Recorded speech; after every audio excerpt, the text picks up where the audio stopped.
Welcome to Robin's Nest. We are on episode 9, and we will be winding down season 1 of Robin's Nest next week.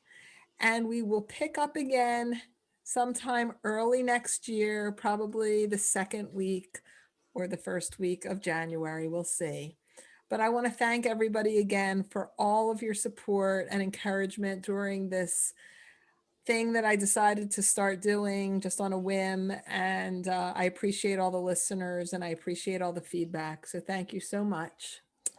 And today we have a very, very exciting guest. By popular demand, the most frequently asked for guest on the pod, we have the one and only Larry Nekowitz. Welcome, Larry. Welcome Hi, Rob. to the pod. How are you? Okay. How many people have actually asked for me besides me? 1, 2, 3, 4 or 5 others. No, 6 other people. 6 people have said, Wow. when are you going to have Larry on? When are you going to have Wow. Larry on? That's impressive. I know 2 of them are my kids, so 2 of them are your kids. and one of But them's there probably were- my dog. Yeah, no, there were 4 others. People are Okay. very anxious to hear from you. And I would like to say in my defense, as I said in last week's episode, that after I had Arlie and Zoe on episodes 1 and 2, and if you haven't heard them, please go back and listen. Please listen to all of them. Yes. I feel like, it was just too much Nekowitz. And then I got carried away with the election and COVID and all the things. And Right. I just kind of forgot to circle back. But here you are. It's still the end of season 1. We haven't reached the end of season 1, and you're a No, guest. I'm honored to have made season 1. Yes, absolutely. So how does it feel to be the most frequently requested guest? It feels great to be the requested guest, and I'm glad that. So this is episode 9. So I know Yes. Lori was on twice, right? Yeah. Yes, So she I'm the was. 8th guest. Correct. So that's like the top 10. For sure. So I'm very impressed that I made it to the top 10. There's nothing more. There's nothing that Prestigious. makes me happier than, Okay. my wife thinking I'm within the top 10 of her closest people.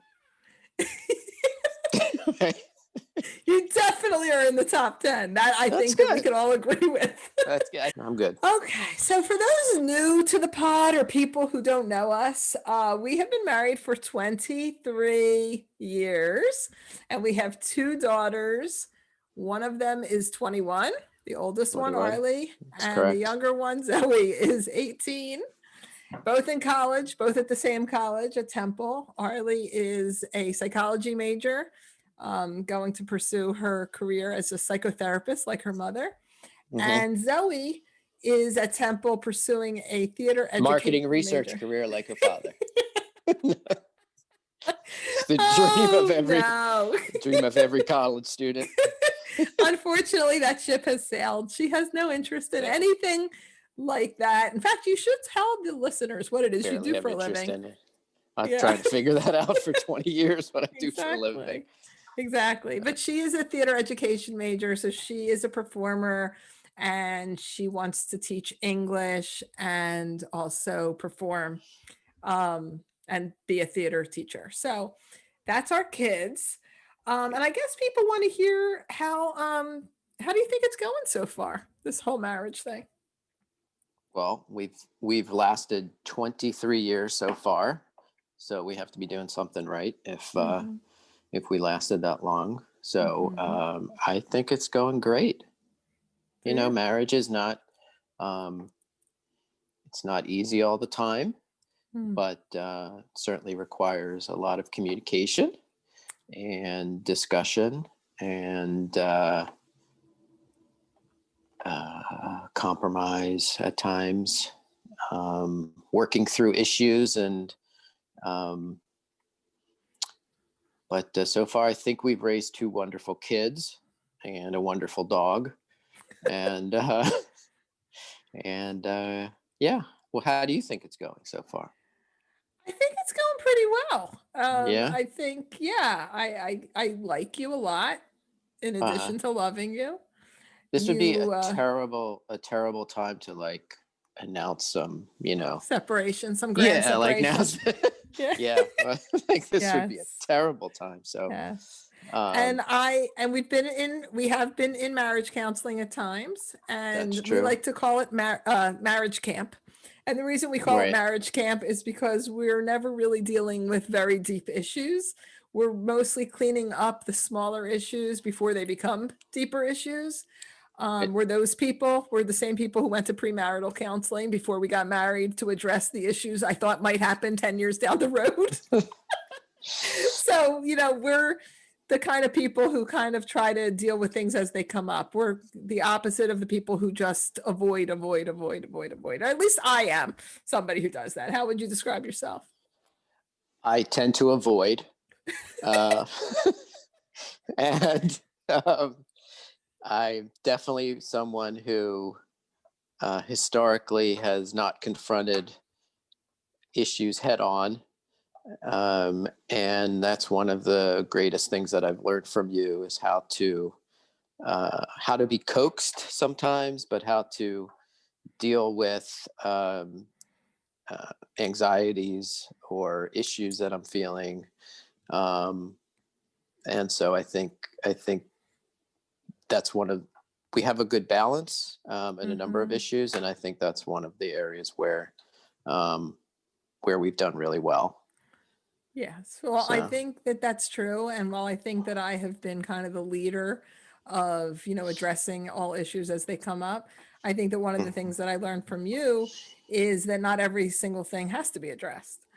Sometimes it's best to let it go and, just let it release it. And if it really needs to be addressed, then it'll come around again. And not everything needs to be addressed. Right. Yeah, I I would say that um, we've both grown in that area from being on two different sides of Mm-hmm. that issue to more. I In the don't think I'll center. ever get to the middle, but we've moved closer in that area. Yes, I agree. So, do you think that this is going to last, this marriage? Do I think it's going to last? Well, my first marriage,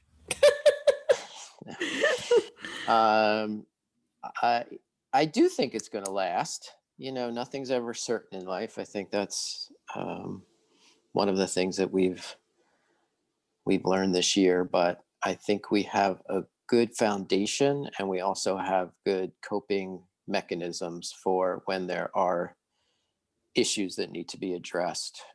We have a way of talking about them, seeking help if we need them, and I think we have the tools to make it last. Yes. Do you want to tell the listeners what happened on your 30th birthday? Sure, I do. So, on my 30th birthday, you threw me a surprise party at your apartment. Mm-hmm. And Which as you part, figured out right before we walked in. yeah, I don't figure things out that quickly. So, Mm-hmm. I don't think I figured it out until I was in there. No, you figured it out as we were walking in. Something happened. I don't remember what, but it's not important. Go ahead. What I think we, I thought we were going to paintball or something. We were Like going there was some, not paintball, but we were supposed to. or I had some kind we of went down the ruse. shore or something like that. Yeah, Yes, you had some yes. story. Uh-huh. Um, but I think as part of your saying stuff about me on my 30th birthday, you said, Well, we weren't um, married yet. We weren't married right, yet. right. But you said, happy 30th birthday, whatever. I can't, I can't wait for 30 more or something to that effect, which led me to believe that at 60, I was up for renewal, Correct. and that You are. there was some type of evaluation or board meeting or performance appraisal that was going to be happening when I was Correct. 60. And Yes. at the time it felt very far away because you're 30, right? So 30 years from now, well, guess Hmm. what? Now I'm 54. Yeah. So TikTok. yeah, TikTok. so I'm 6 years away from finding out What happens? whether I'm renewed. And so Oh, I would how mind long your P's and Q's. I better, especially as it gets closer. But how long is the renewal for? if I I didn't am even notice renewed. you've been on your best behavior knowing that we're going to be doing this pod today. Have I? Yeah, you think that, whatever you've done lately is whatever you have to deal with on the pod. Yeah, you Well, took out the trash at the office and you went to Home Depot and you did all these nice things. You kept I sending do me that texts. anyway. Yeah, I know. I do that You're a good anyway. egg. What was I going to say? Yeah. So if I'm renewed, do I get another 30 or is it Probably. extended longer than that? No. It's like a No, I 30-year would say, mortgage. yeah. Yeah, I would say 30 years. I think that that's reasonable to reevaluate every 30 years. Yeah, I think it's fair. So at 90, we'll have another Yes. tribunal and you will, and then you'll decide if you'll keep me around. For sure. So I'm looking forward to So that. there are little things like that we talk about all the time. Like, who thought when, Larry turned 30 that I was going to, all I said is, oh, I hope you had a great 30 years. And what did I say? I hope we're together for another 30. Yeah. Yeah, right, for another right. 30. And the Right. very first thing you said was, well, what happens then? You said that at that time. I said, oh, I don't know. I never thought about you thinking past the other 30 years. So there are things like that, like that we laugh a lot about. And another one they've come up. I was going to say it came up at the beginning, and then I think in my 40s it probably didn't come up as much because it was like we kind of forgot about it. But now that I'm 54, I'm like, oh yeah, now you're starting crap. to get nervous. I mean, this is like Mhm. this is coming up. Yeah, this is coming up. And another thing that someone said once, and this really makes me laugh, it makes us laugh all the time, is an old friend of ours. One time, I was being crazy about something, I don't know what. And she, in all seriousness, turned to Larry and said, she must be a lot of fun to be married to. Because I think that when people just meet me, where they just have small amounts of Robin in their life, they just think I am a laugh a minute. I am just bomb diggity. Yeah, You are I am. Bombosaurus. So I often will say, don't forget, I'm a lot of fun to be married to. You really are. Would you say that I am a lot of fun to be married to? And you can tell the listeners the truth. What is the truth? Absolutely. You are you're a lot of things to be married to. Such as? You are fun. Uh-huh. Yeah, you're fun. I mean, you're not fun all the time. It's not like, living at the circus or anything, but you're fun. You're challenging at times. You're loving. You're warm. You can get angry with me for no good reason. I don't know why you would ever get angry at me. Good reasons. And we'll get to that later in the pod. Yeah. So I would say you're fun and interesting. There are certain things that come up that I don't really understand, but I'm sure there are things that you don't understand about me either. So It's a continual discovery. It's not boring. You're not boring. No, nobody would say that about you. Okay. No. I'll take that. You're vivacious. Oh, good. Thank you. Yeah. Thanks, Larry. I appreciate it. Mm-hmm. So what do you think the best parts of being married to each other are? So I'm going to go first. Okay. I think I'll take notes. Well, I think that there's really anyone that has ever met you, there's no denying that you're just a really, really good human being. I got very, very, very lucky when I chose you and that we build a life together. I mean, you're just an incredibly good guy. But I think that what has helped our marriage, through any of the rough spots, and there have definitely been rough spots like there are in any marriage, is that you are hilariously funny. You are really, really funny. And one of the things that I love about you the most is that when I am difficult, which I can be difficult at times, I know that's so hard for people to believe. Not at all. Everyone will have no problem believing that. But you are. What's that line? You're not difficult. You're challenging. Right, exactly. Way. Right. A line from When Harry Met Sally, which is Larry's favorite movie. That you have a wonderful way of being able to laugh about things very quickly. Like you can make fun of me in a way that is actually funny and not hurtful. So like if I say something that's a little over the top or a little too intense or a little whatever, you will find a way to make a joke about it. And I think that that has helped a lot. Mm. Well, that's good to know. Yes. And you're a wonderful dad and you're a wonderful husband and you are a lot of fun to be married to. Stop it. Stop. It's Now you're true. embarrassing me in front of the It's people. true. Well, that's very nice of you to say. Yes. So, what would you say the hardest parts are of marriage, of our marriage, The or marriage in hardest general? parts, Yeah. um, I think there's what's the hardest parts of marriage? I think having I think it's always more difficult when you have another person that you have to consider in a Mm-hmm. relationship. Um, and I think for me, I think one of the things that has been that I had to adjust to is that you have a very probably the best bullshit meter that I've ever noticed on someone. Mm-hmm. So I think that you can see through the crap and you call people on their stuff. Um, and at first, I wasn't used to that. Mm-hmm. So I kind of would, I think in the past, kind of skate by just kind of like You mean do in it. life before I came along? Yeah, before you Mm-hmm. came along, it Mm-hmm. would be easy to say something and somebody might just blow it off. Mm-hmm. But you kind of cut to the quick and kind of figure out, people really well. Mm-hmm. So you can tell when they're not being on the up and up. Mm-hmm. So I think that was a challenge at first because I didn't know what to do with that, or Because how you to were on the how to chopping deal with block. the yeah.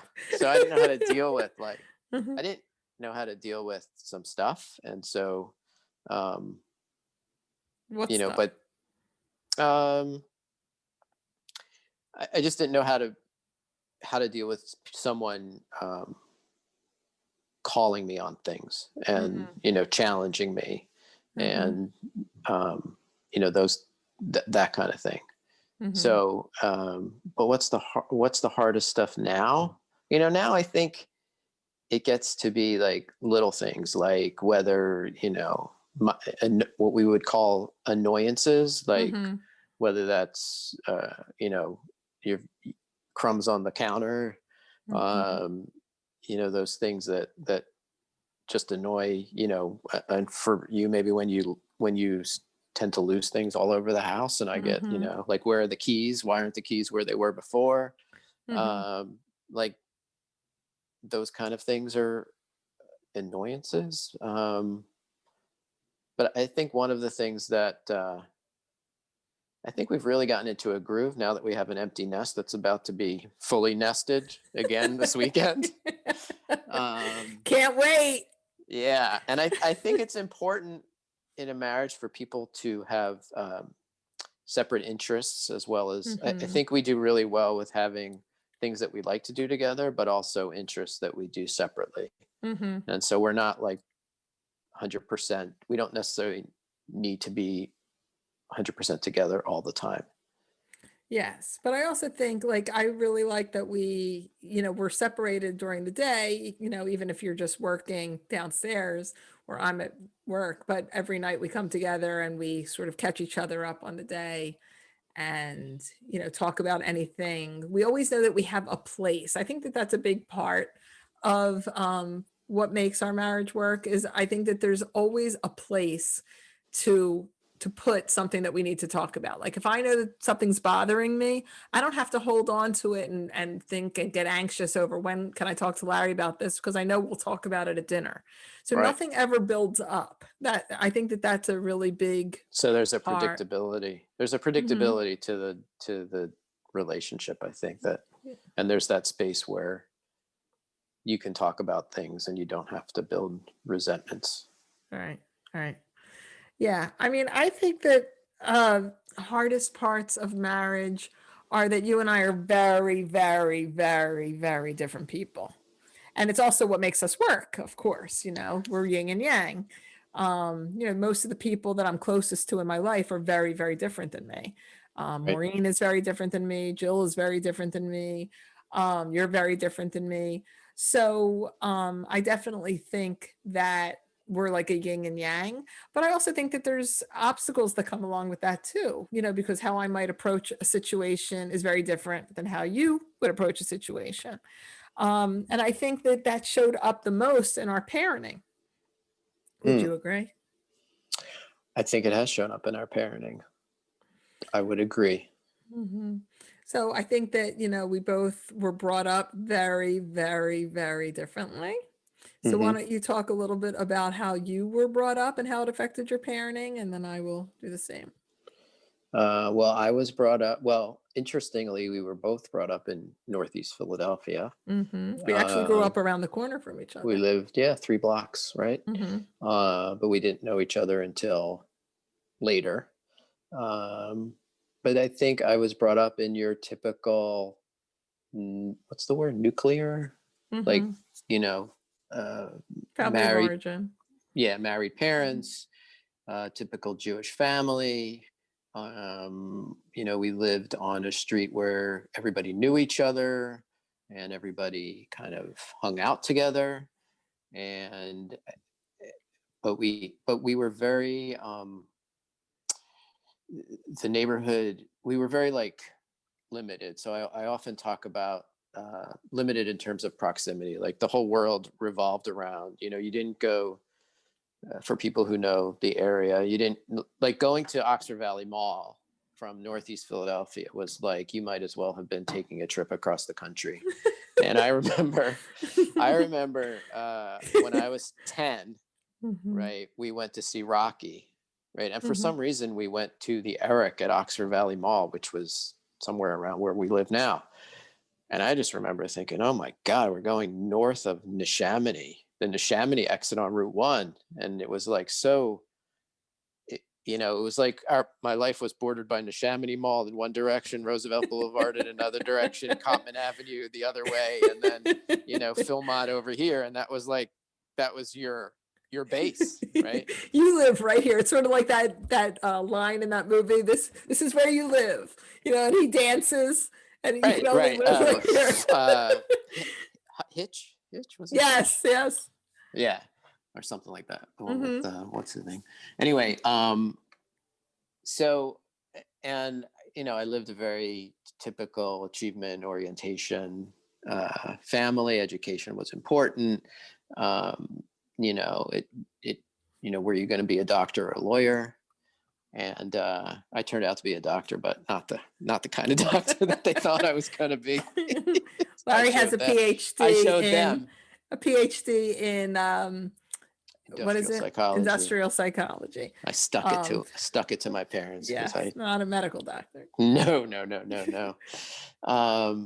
So how did that impact my parenting? I think. And the other thing was like, we're generally risk averse, right? So going out on a limb, our vacation, we had wonderful vacations every year to Atlantic City, but we didn't fly, we didn't travel or anything like that, to cross the country or things like that. So I think that showed up in my parenting in terms of,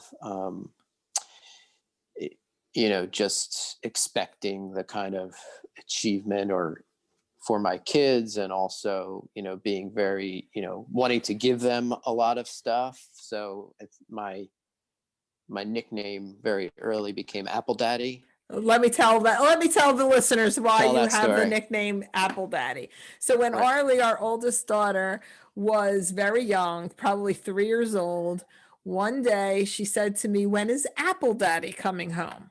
And I said, "Who?" And she said, "Apple Daddy." And I said, "Apple Daddy?" And she goes, "Yeah, Apple Daddy." So when Larry came home, I said, "Why is Arlie calling you Apple Daddy?" He says, "Oh, I have no idea." And then I catch him one day after this incident feeding her Apple Jacks underneath the table. She was not allowed to have sugary cereals at the time. and he was feeding her Apple Jacks. And that is when she nicknamed him Apple Daddy, because he was the one giving her the Apple Jacks.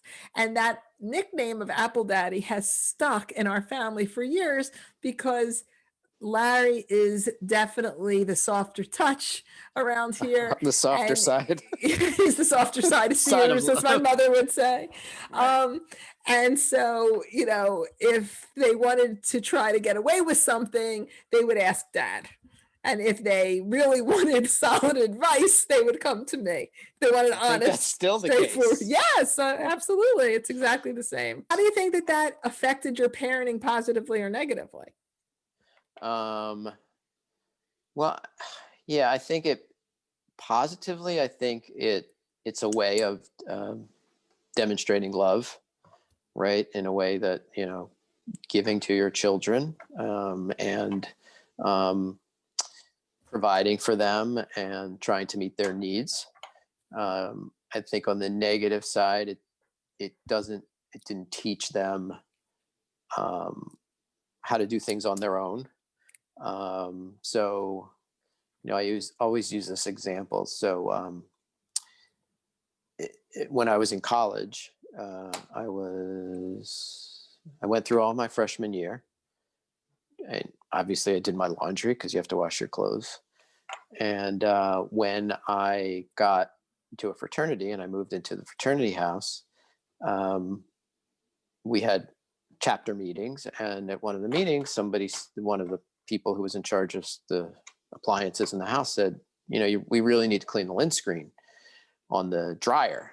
And I didn't know what a lint screen on a dryer was because I never cleaned a lint screen on a dryer. Because you didn't do your own laundry, did you?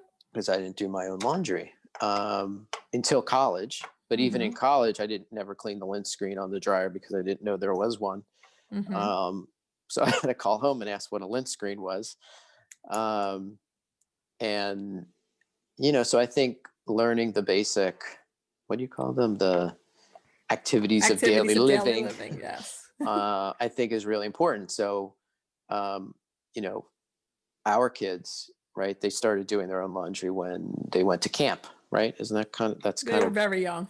Yeah, they were school, young. I would say. Right. Yeah. Right. So, so I think there's two sides of it, right?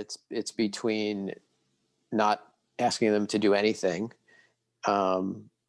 and leaving them to fend for themselves 100%. So there's a happy medium. And I think you and I were probably on both opposite sides. I think that we were on of the opposite same side. coin. Yeah, Yes. that's what I mean. Yeah. Yes. So. Yeah. Well, I was raised very differently than Larry. I came from a divorced family. I lived primarily with my dad. I saw my mom on occasion, and we were not well off by any means. And so the attitude or the energy of my home was kind of fend for yourself. That was the feeling that I had. I know that, we always had dinner together. Dinner was usually pizza that my dad would pick up, or hoagies that we would get at the local deli, or sometimes my dad would make chicken. But for the most part, I was on my own to kind of figure out how to raise myself. And I even though that caused me a lot of pain in many, many ways, because I felt invisible and I felt like I wasn't being given the skills that I needed, it also created an incredibly independent, self-sufficient woman. So, I did a lot of work on myself so that I would not create the same trauma in my children that I felt like I had. But I also felt that there was a lot of things from my childhood experience that were really important for kids, and that they really needed that experience of figuring things out on their own, suffering a little, struggling a little, figuring out how to manage money, figuring out how to do laundry, figuring out how to cook, making sure they make their beds every day, learning how that feels. And I think that for the most part, when I would, present my side of wanting to do things that way, I would say most of the time you were fine with it. There were times though that you would see things very differently, and I would feel like you're the good guy and I'm the bad guy in every scenario. And that caused friction for many, many years. I would think, don't you? Yes. Yeah. I mean, we definitely had different ways of seeing things. And I think over time, we've grown more in the parallel direction than, Mm-hmm. kind of like that in terms of parenting. I remember we started, everyone cooks one night a week, right? I mean, Mm-hmm. that wasn't something I was used to. So the kids would make a meal and each one, and then you and I would make something for 4 days of the week. Mm-hmm. Um, and so now, when they're in their dorms, they can make nice meals and send us pictures of them. Yes, they do. Mm-hmm. um, Mm-hmm. and yeah, so I mean, I think it was definitely an adjustment for me, and um, Do you see the value in it? oh yeah, yeah, because I don't want to do their laundry anymore. So Mm-hmm. yeah, absolutely. I mean, the goal should, they should be kids should be taught to be independent eventually, right? And then kick them out of the nest, and then they And live partay. on their own, right? No, but I mean, you Mm-hmm. shouldn't. eh, There are certain things that you need life skills to manage in the world, and the earlier you start, the better, Mm-hmm. right? I mean, I'm not. You're welcome. Yeah, did a good job. I know there's a compliment coming somewhere. Well, Just say it. yes. You were right. You were right, Rob. Oh, Thank I God say for that. you, Rob. I say that all the time. Okay, we'll say it You for were the right, people. Rob. Thanks, Rob. Okay, Good you're idea, welcome. Rob. You're welcome. That You're worked out pretty welcome. well, Rob. Thank you. Thank you. Yeah, and I think that the balance of having them figure things out on their own combines with the softer touch that I think we both did. You were definitely more on that end, but I wanted to make sure that our children felt loved and cared for, and that there was always a safe place to fall, that we were a safe Right. place to fall. And I think that we managed it. I am pretty proud of our parenting. Yeah, I think we did pretty well. I mean, I'm sure most of that is you. I Oh, mean, there we go. Now we're talking. I can, I can I've been barely waiting for this. can barely manage myself on a daily basis. But, I remember thinking, when the kids were young and they would like, and even now, like they would ask questions, and I know that like I'm in my 50s now, but I kind of feel like I'm like still a teenager, and not like physically, but they would ask questions, and I would be like, why are you asking me this question? Like we're we're like the same age almost, and it's just like kids who look up to their parents as like these all they say the all-knowing adults, and it's like we're just muddling through just like the rest. I still feel that way about my own dad. I mean, I still often, I always say to you, ask my dad, ask my dad. My dad knows. Right. I always used Right. to think, and he always jokes about that, and he'll be like, I don't know. I know you think I know everything, but I don't. And that was a sad day when you realize your parents don't know everything. That was rough. It is. That is rough.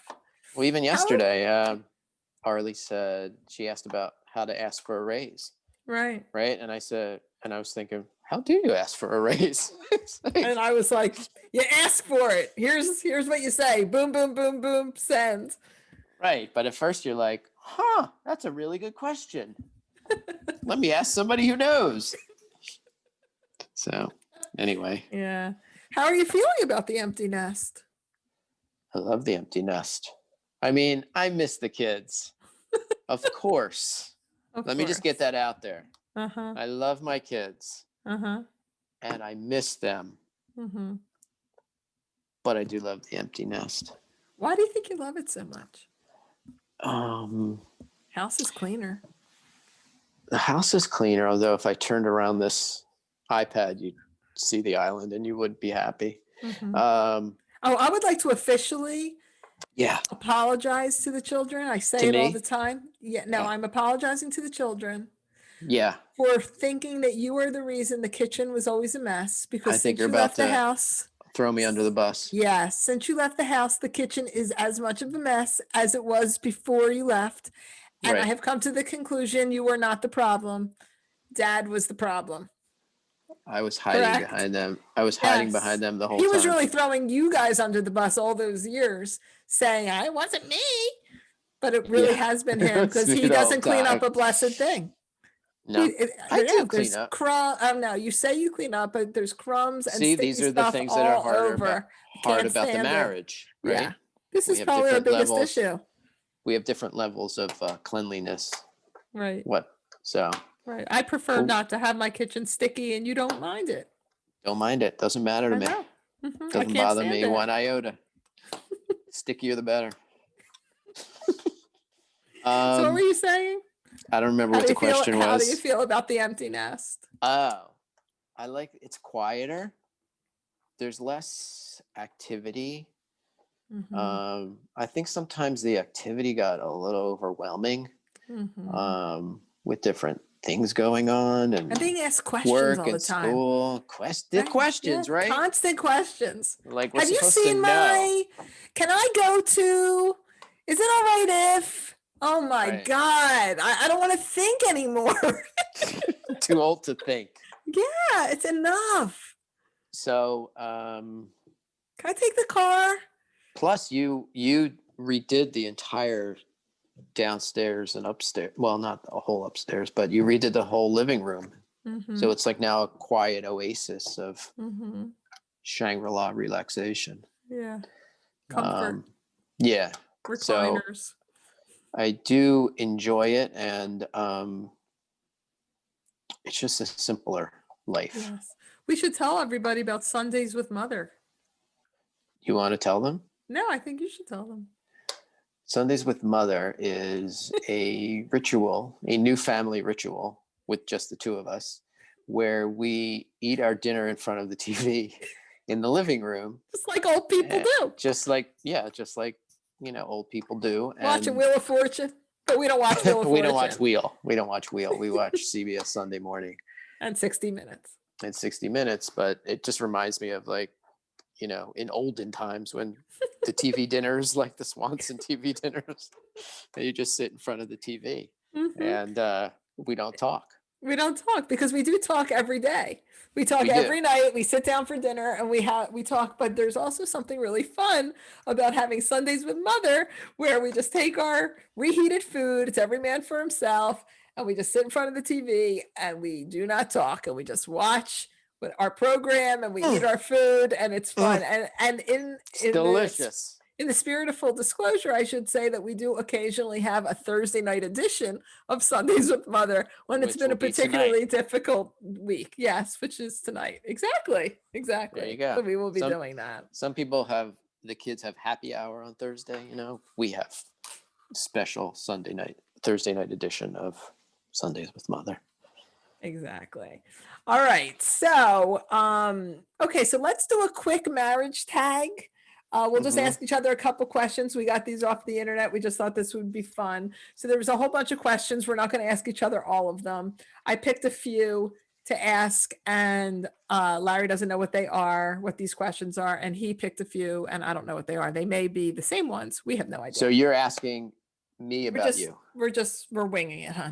Just go with me here. Okay. All right. And you're not asking me about me. You're asking me about you. We'll figure it out as we go. We'll figure it out. Okay. So need to know the rules. I know you do. I know. This is how we were raised very differently. He needs to know the structure and I just kind of go with it and I'll figure it out once I get there kind of thing. Okay. So or sometimes later. How about if you ask a question and then I'll ask a question. Go ahead. Okay. So where did we go on our first date? I don't know the name of the restaurant, but I know that it was a restaurant in Jenkintown. Yes. It is not there anymore. Do you know the name of it? Yeah. What Rodolfo's. Rodolfo's, right? Really? But what was the funny piece of that. that you brought a coupon. I did. I think it was buy one, get one free entree. And Where to was a the first coupon date from? from the Where was the entertainment coupon book, from? the entertainment book that your Entertainment mother book. gave you, that your mother gave me gave the you on the coupon. way out the That's door. right. I wonder if your mother remembers this. She is a very loyal listener of the pod. So She's a loyal she'll have to watcher. She watch watches her. it. Yeah, she watches it. Sometimes she listens, Yeah. but she'll let us know whether she remembers giving you that coupon. But that was when I knew that you were for me, because I love a Exactly. man that can save money. Exactly. That's so What funny. is what is my weirdest habit? Your weirdest habit? Mhm. I don't know if it's weird, but you like a lot of ice That's true. and you like a lot of lemon. That's so true. And so That is weird. there was one time that you said to a waitress, "Can you On bring the me?" beach. Was it on the beach? It You was said on the beach. That was the best part. It was so hot. I needed a lot of lemon and a you lot need of a lot ice. of lemon and a lot of ice, and I you was said hot, bring and the as drinks were melting. In my defense, the I didn't even ice was say it yet. The ice was melting as quickly as it was coming, and I want my drinks cold. And you said, "Bring me as much ice as you can carry." Yes, Like I she was needed a going to lot. come in a big Santa sack with ice and just dump it on your beach The chair. the best part of that story is that I yelled. Oh, I remember it vividly. We were on a beach. I think it was in Mexico. And I had ordered a drink, an unsweetened iced tea, and I said, extra ice and extra lemon. And she started to walk away, and I yelled, because I started to panic, and I yelled, as much ice as you can carry. And you stared at me and you said, I'm sorry, did you just tell that waitress to bring as much ice as you can Right. carry? And Yeah, I that's didn't hear why that right. that's why you're so much fun to be married to, because you will point out all these Exactly. ridiculous things that I say and do, and you just find them funny. And now, as people like grow together, I Mhm. can't have. I have to have ice as well. I have Right, to have a it's lot so of ice weird. too. Yeah, I you've know. developed the same habit. I know. It's weird. Okay, it's your turn for a question. Oh, was that just the first question? Uh-huh. No. Oh, my question is, what is my favorite sandwich? Peanut butter and jelly. No, peanut butter and honey now. Yeah. Or peanut Yeah. butter and figgy spread. Oh my God, the figgy spread. Yeah. That's Yes. true. Yes. I love peanut butter. Yes. What was your very first impression of me? I remember you were what I would call bubbly. You were very funny. We had a very good witty repartee. And we also had the same car, which I thought was weird. Yeah, That different is weird. colors, but the same different car. colors, same car. It was a Honda Civic, right? Same car, same model, Same year. trim. Same Yeah, year. everything. Yeah, How weird is everything was the that? same. That is weird. Yeah. Yeah. So That it is did, weird. but that did have an effect on me too, because I thought, wow, he thinks like me. You know, like we were simpatico in that way. I thought. Yeah. Anyway. Yeah. Do we want to tell the funny rabbi story? Sure. Tell the funny rabbi story. Which is a very early story in our relationship, which is we went to synagogue. I don't remember what synagogue it was, somewhere on the main line. And we were sitting next to each other and we were just joking and flirting and all that stuff. But we were not dating yet. We were just We were both not dating. there. This was Mhm. pre-date. Mhm. And you said something to me about the rabbi. And you said, isn't that interesting? He's African American. Right? And I said, and I kind of looked at you like you were nuts. And I said, I remember. You were standing to my left. I said, I don't think he's African American. I think he's just tan. And you said, no, he's definitely African American. And then we decided we were going to figure it out at the after thing. The Oneg Shabbat. Yeah. It's called. Yeah. the Food. little food thing We afterwards. don't get Jews together and not offer them food. That's the No, only reason we were there, for that's the just free wrong. food. Yeah, We were there because for the you're. free food. Was it Mhm. good? It was fine for free food. Yeah. I do So remember we went out to dinner even after we ate the free food, but that's neither here nor there. Maggios, right? No, I don't remember. But go ahead. It's not important. And then so we had to get close to him, and so we got close to him, and I remember you whispering to me, "You're right. He's Dan. not African American. Right. He's Dan. He must have went on a trip." And we laughed and laughed and laughed, and Oh that's when my I God. agreed. That's when I agreed to go out with you, and that was the Exactly. beginning of this happy fairy tale ever since. I know, right? Right. So That was before fun. we wrap up, I would Oh, it's just time like to wrap up already. just about in summary, since In we summary. are married and this is our marriage episode, is there Mhm. any advice you would give out there to the young folk or maybe families that are struggling? What do you think the secret to a happy marriage is? I have a very clear idea in my mind for myself, but I'm wondering what yours are. Why don't you go first? No, because maybe it's the same and I don't want to steal your thunder. What's the secret to a happy marriage? Mhm.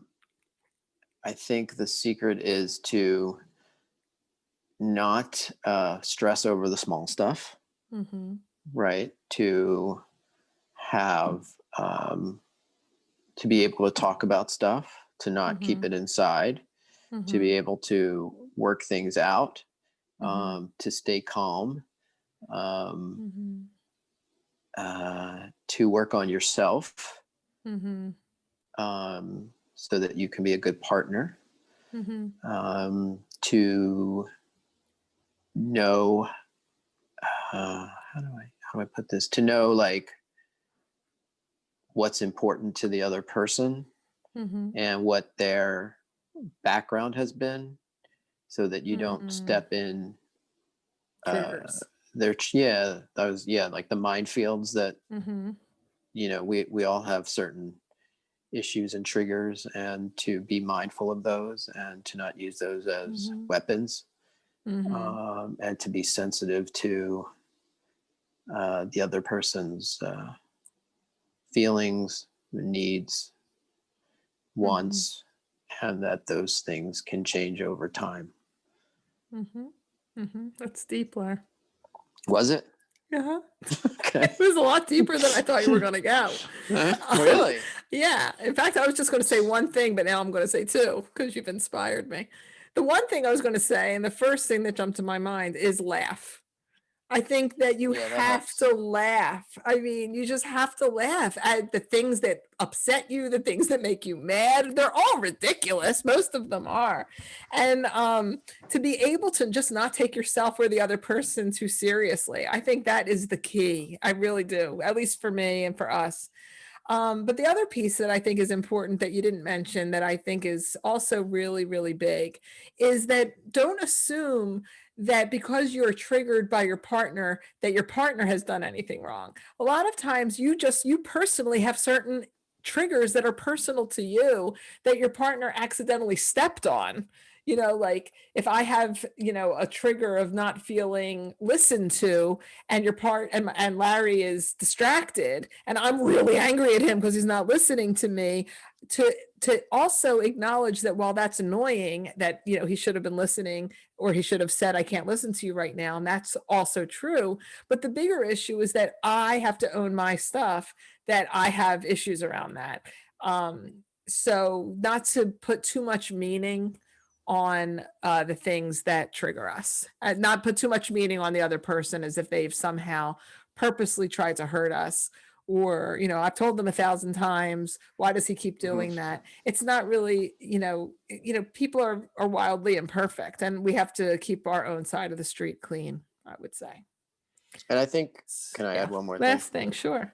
that I think you have to realize that the issues that you have, as much as you work on them, they're always there. So Mm-hmm.